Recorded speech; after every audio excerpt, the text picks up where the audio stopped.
Praise Lord, praise Lord, praise Lord. Hallelujah, hallelujah, hallelujah.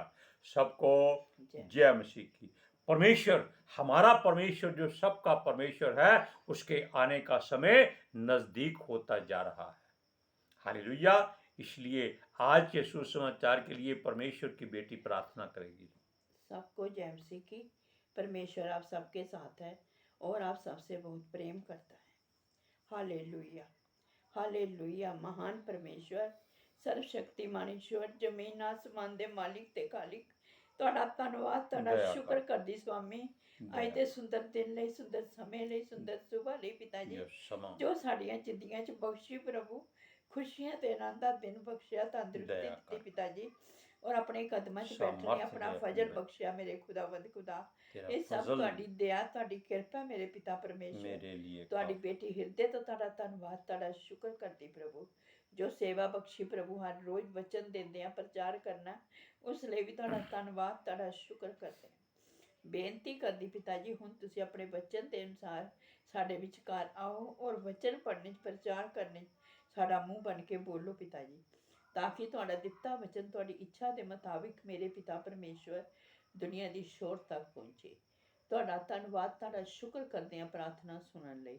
प्रार्थना प्रभु यीशु के समर्थी ते पवित्र नाम विच मंग लैने आमीन। आमीन। हालेलुया। अब देखिए, एक जगह परमेश्वर चाहता है कि यहोवा का आत्मा बुद्धि और समझ का आत्मा, युक्ति और पराक्रम का आत्मा, ज्ञान और यहोवा के भय का आत्मा है। हालेलुया। जो उसके लोगों पर ठहरी रहेगी। किसके लोगों पर? परमेश्वर यहोवा के लोगों पर। हालेलुया। और वो एक ऐसी जड़ है जो एक ठूंठ से निकली है। आप जानते हैं कि यीशु मसीह को मनुष्य का पुत्र क्यों कहते हैं? इसीलिए कहते हैं क्योंकि वो दाऊद के घराने से पैदा हुए यिशै के घर में पैदा हुआ था। हालेलुया। और यिशै को परमेश्वर ने एक ठूंठ का नाम दिया है, यानी ऐसा पेड़ जो कट चुका है, क्योंकि उसको आखिरी कड़ी गिना जाता है। उसके पास कोई पत्ते नहीं है, लेकिन वो जमीन में फिर भी गड़ा हुआ है। परमेश्वर कहता है कि मैं उस ठूंठ से एक जड़ निकालूंगा। ठूंठ से जड़ तब निकलती है जब बरसात होती है और वो बरसात की खुशबू से पनपता है। लेकिन यहां जिंदा मनुष्य है जिसकी तुलना परमेश्वर ने एक ठूंठ से की है। हालेलुया। अब सुनिए, वो कहता है उसकी जड़ से एक शाखा फूटकर निकलकर बलवंत हो जाएगी। वो शाखा कौन सी है? वो शाखा केवल एक ही है जिसका नाम यीशु मसीह है।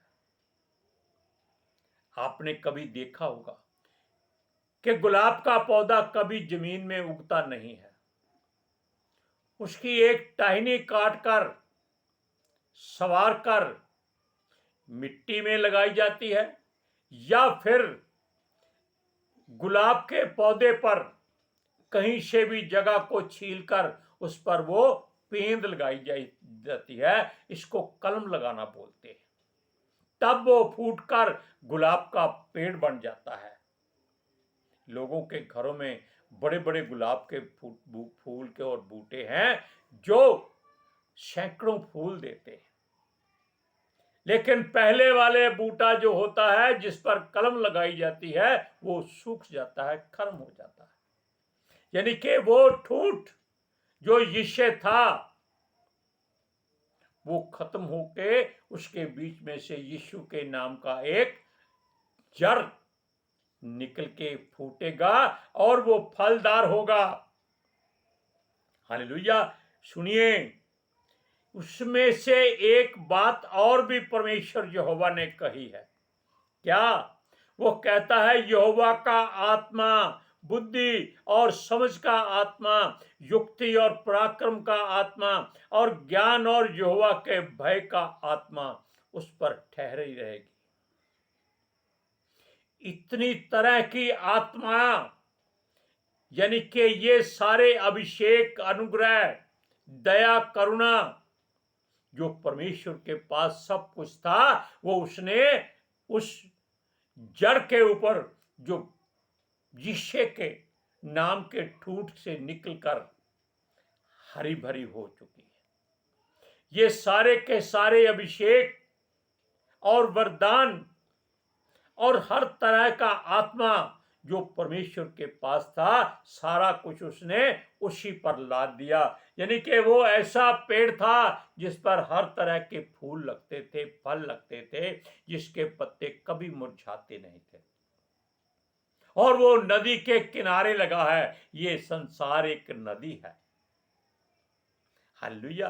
अब नक्शे पे देखिए, यरूशलेम धरती के बीच में नहीं है, समुद्र के किनारे पर है। हालेलुया।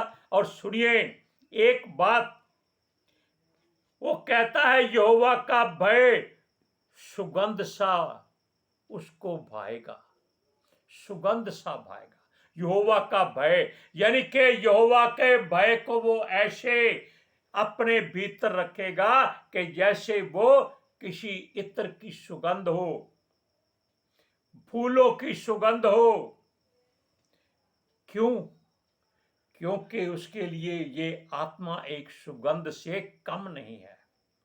वो उसका भय नहीं मानता, यानी कि उसके भय को वो सुगंध का रूप देता है, इतना भय उसका मानता है। आप देखिए इन वचनों में और भी कुछ लिखा है कि वो ऐसा मनुष्य होगा जो मुंह देखा न्याय ना करेगा और ना अपने कानों से सुनने के अनुसार निर्णय करेगा।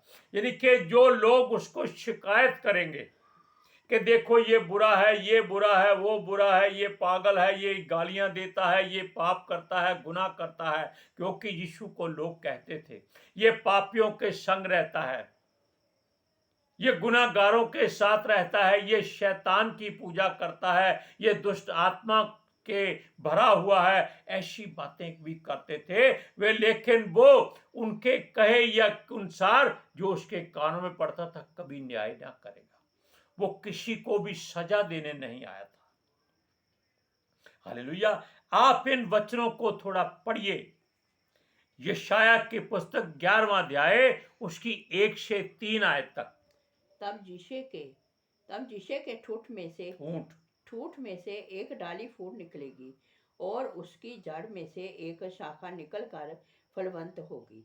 यहोवा का आत्मा बुद्धि और समझ का आत्मा, युक्ति और पराक्रम का आत्मा और ज्ञान और यहोवा के भय का आत्मा उस पर ठहरा रहेगा और उसको यहोवा का भय सुगंध सा भाएगा। अब आप देखिए, क्या इतनी बातें या इतने गुण किसी के पास हैं? कोई ईश्वर, कोई देवता, कोई संसार का प्रभु, कोई संसार का परमात्मा, कोई भगवान इतने गुणों से संपूर्ण नहीं है। संसार कहते हैं कि वो 16 कला संपूर्ण होते। 16 कला, हमें क्या लेना देना है इन कलाओं से? क्यों? हम अपने प्रभु यीशु की महिमा करने के लिए यहाँ बैठे।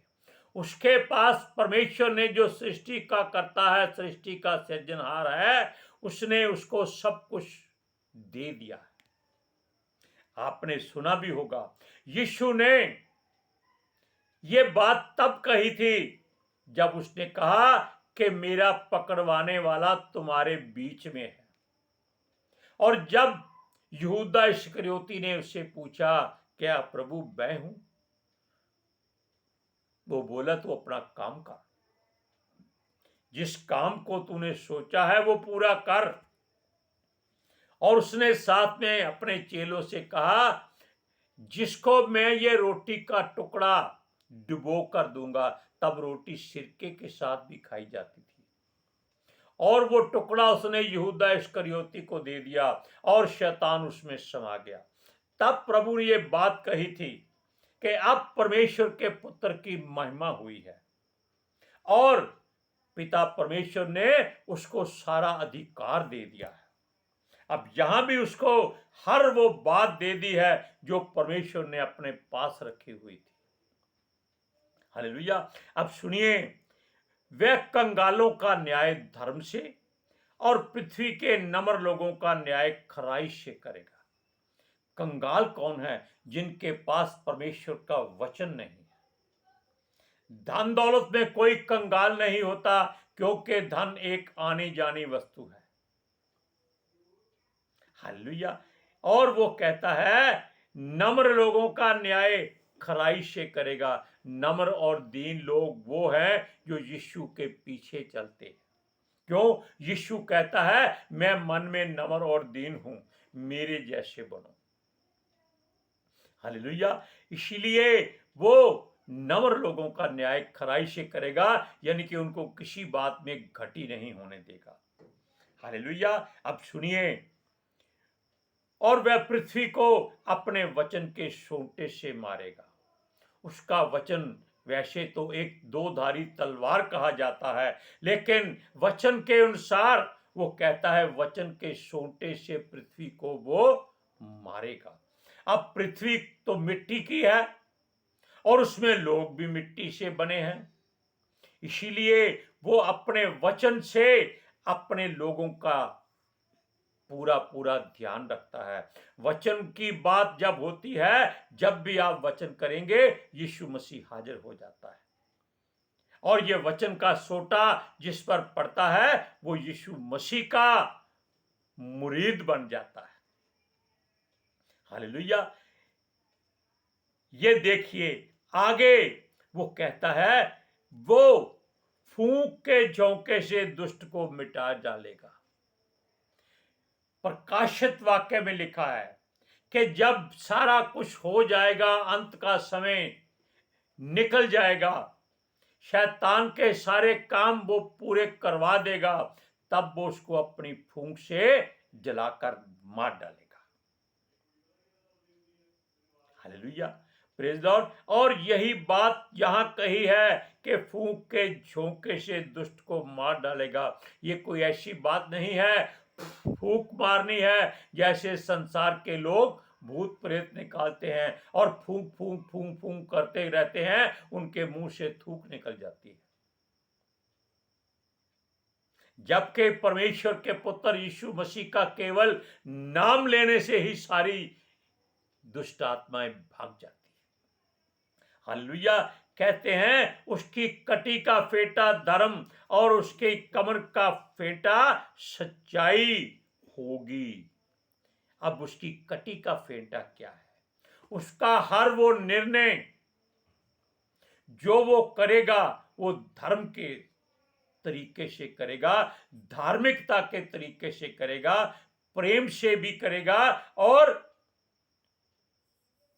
कड़ाई से भी करेगा। वो समय जल्दी आ रहा है जब यीशु मसीह हम सबकी हर बात का न्याय करेगा। वो कहता है उसकी कमर का फेंटा सच्चाई से होगा, यानी कि जो उसके हाथ में परमेश्वर ने राजदंड दिया है वो उससे हर बात का न्याय करेगा। जिसको वो जीवित रखेगा उसको वो राजदंड छू लेगा और वो मनुष्य उसके साथ उसके घर में होगा। अब इन वचनों को आप खुलकर सुन लीजिए।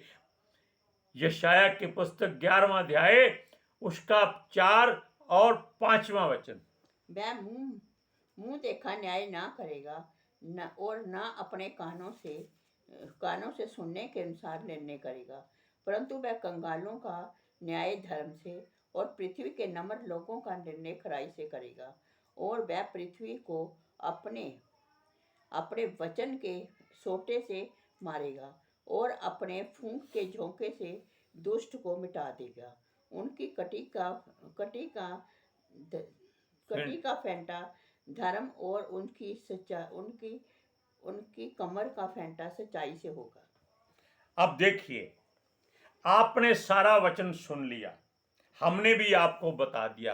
अब आपने ये निर्णय करना है, फैसला करना है, क्योंकि जो अगला वचन हम आपको बोलने के लिए जा रहे हैं उससे आपकी कटी के फेंटे ढीले हो जाएंगे, लेकिन यीशु मसीह की कटी का फेंटा यानी कि न्याय का राजदंड दृढ़ता से मजबूत होता जाएगा।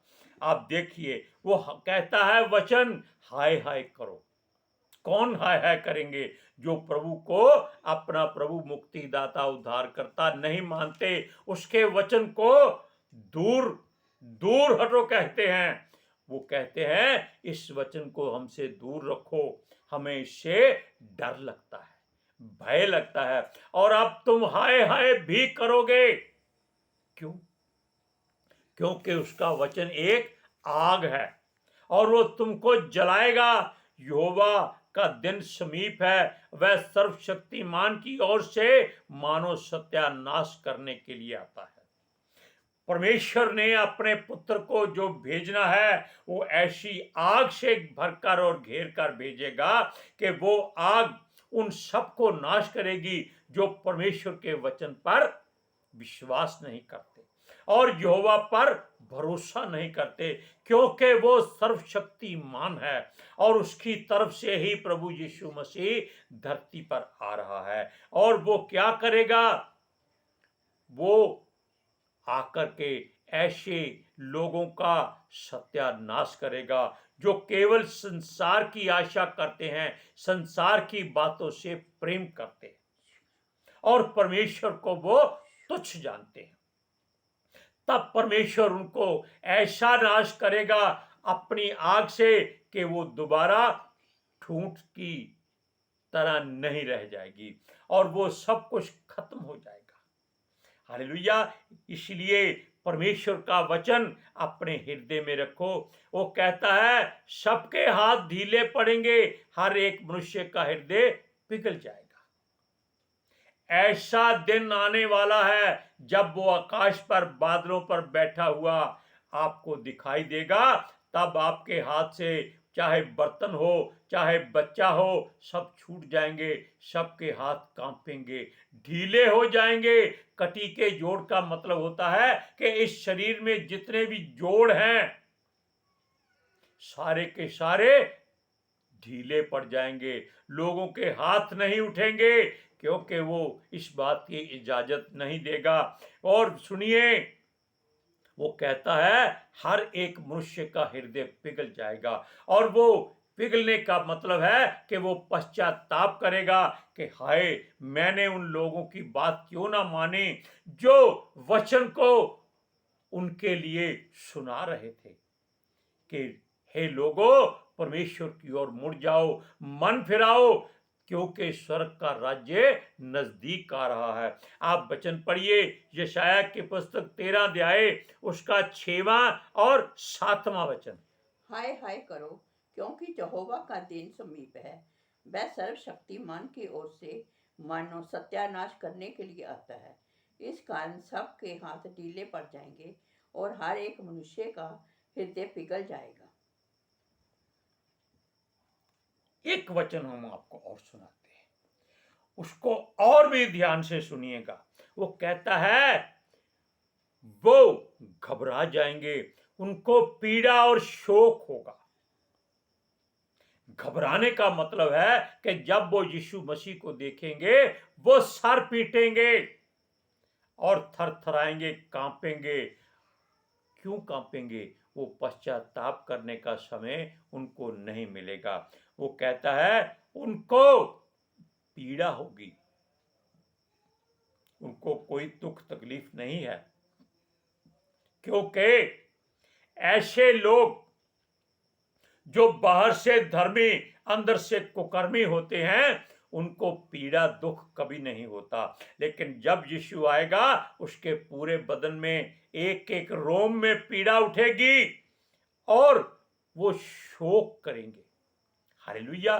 शोक का मतलब होता है कि वो दुखी हो जाएंगे, इतने दुखी हो जाएंगे कि वो किसी काम के ना रहेंगे। वो चकित होकर एक दूसरे को ताकेंगे, लेकिन उससे पहले वो ऐसी पीड़ा में होंगे जैसे किसी स्त्री को बच्चा होने वाला होता है, तब उसका शरीर कितना दर्द करता है, आप उस बात को कभी महसूस नहीं कर सकते। उनको इतनी पीड़ा होगी, क्यों? उनका आत्मा अंदर से बाहर निकलने की कोशिश करेगा लेकिन निकल नहीं सकेगा। हालेलुया। और सुनिए, ये चकित होकर एक दूसरे को ताकेंगे, उनके मुंह जल जाएंगे। वो कहेंगे, देख, तुझे कहते थे वो लोग कि प्रभु की बात मान लो, मन फिरा लो, अब नहीं माने। वो देखो, हम नाश होने वाले हैं और नाश करने वाला आ गया है। वो सर पीटेंगे, एक दूसरे को ही काटेंगे, शोक से भरे रहेंगे, दुख से भरे रहेंगे, उनके मुंह जल जाएंगे। जलने का मतलब होता है कि वो मुख से कोई बात नहीं बोल सकेंगे। आप फिर वचन को पढ़ लीजिए, 13 अध्याय यशायाह की पुस्तक, उसका 8वां वचन। और वह घबरा जाएंगे, उनको पीड़ा और शोक होगा, उनको जच्चा किसी पीड़े उठेंगी। वह चकित होकर एक दूसरे को ताकेंगे, उनके मुंह जल जाएंगे। अब ये बातें आप अपने हृदय में रख लीजिए कि परमेश्वर जिसने यिशै की ठूंठ में से डाली पनपाकर उसकी जड़ में से एक शाखा निकाली, वो शाखा कौन था? यीशु मसीह था। हालेलुया। और इसलिए आप अब भी अपने मन को फिरा लीजिए तो अच्छी बात होगी, वरना न्यायी द्वार पर खड़ा है। वो आ चुका है, लेकिन वो अपना एहसास तब कराएगा जब आप चारों तरफ से अपने आप को बेपरवाह कर लेंगे, लापरवाह हो जाएंगे। कोई डर भय आपको नहीं सताएगा, लेकिन जब यीशु आएगा तब आपका क्या होगा आप नहीं जानते। आज के सुसमाचार के लिए परमेश्वर की बेटी प्रार्थना करेगी। Hallelujah. Thank you Jesus, thank you Lord, thank you पिता आत्मा जी। ਤੁਹਾਡਾ ਧੰਨਵਾਦ, ਤੁਹਾਡਾ ਸ਼ੁਕਰ ਕਰਦੇ ਸਵਾਮੀ, ਸਾਡੇ ਵਿਚਕਾਰ ਆਉਣ ਲਈ, ਵਚਨ ਪੜ੍ਹਨ 'ਚ, ਪ੍ਰਚਾਰ ਕਰਨ 'ਚ, ਸਾਡਾ ਮੂੰਹ ਬਣ ਕੇ ਬੋਲਣ ਲਈ ਪਿਤਾ ਜੀ। ਤੁਹਾਡੀ ਬੇਟੀ ਹਿਰਦੇ ਤੋਂ ਤੁਹਾਡਾ ਧੰਨਵਾਦ, ਤੁਹਾਡਾ ਸ਼ੁਕਰ ਕਰਦੀ ਸਵਾਮੀ। ਸੱਚਮੁੱਚ ਖੁਦਾ, ਤੁਹਾਡਾ ਦਿੱਤਾ ਵਚਨ ਤੁਹਾਡੀ ਇੱਛਾ ਦੇ ਮੁਤਾबिक ਮੇਰੇ ਪਿਤਾ ਪਰਮੇਸ਼ਵਰ ਦੁਨੀਆ ਦੀ ਸ਼ੋਰ ਤੱਕ ਪਹੁੰਚੇ, ਲੋਕ ਸੁਣਨ ਔਰ ਸੱਚਾਈ ਨੂੰ ਜਾਣਨ ਔਰ ਸੱਚਾਈ ਉਹਨਾਂ ਨੂੰ ਆਜ਼ਾਦ ਕਰੇ ਪਿਤਾ ਜੀ। ਔਰ ਤੁਹਾਡੇ ਬੱਚੇ ਹਮੇਸ਼ਾ ਤੁਹਾਡੇ अनुग्रह और शांति च बने रहें। आमीन। कल का दिन ईस्टर का दिन है, हम सबको मुबारकबाद देते हैं, क्योंकि कल यानी कि गुड फ्राइडे के तीसरे दिन यीशु मसीह मुर्दों में से पिता परमेश्वर यहोवा के द्वारा जीवित किया गया था और वो 40 दिन तक लोगों को दिखाई देता रहा। और ऐसा संसार में कोई भी नहीं जो मरकर जीवित हुआ हो। हालेलुया। इसलिए कल का दिन जो यीशु मसीह का दिन है, उसमें हम सबको जीवित रहने की आशा बन जाएगी और परमेश्वर अपना अभिषेक आप पर डालेगा। अगर आप आज रात ही फैसला करेंगे कि हम यीशु मसीह के हैं, यीशु मसीह के थे, यीशु मसीह के रहेंगे, मन फिराओ, परमेश्वर का राज्य नजदीक है और कल वो आपको दिखाई देने वाला है। हालेलुया। आज के सुसमाचार के लिए हम आपका सुनने के लिए धन्यवाद करते हैं। हमारी ओर से सबको ईस्टर मुबारक हो। सबको जय मसीह की।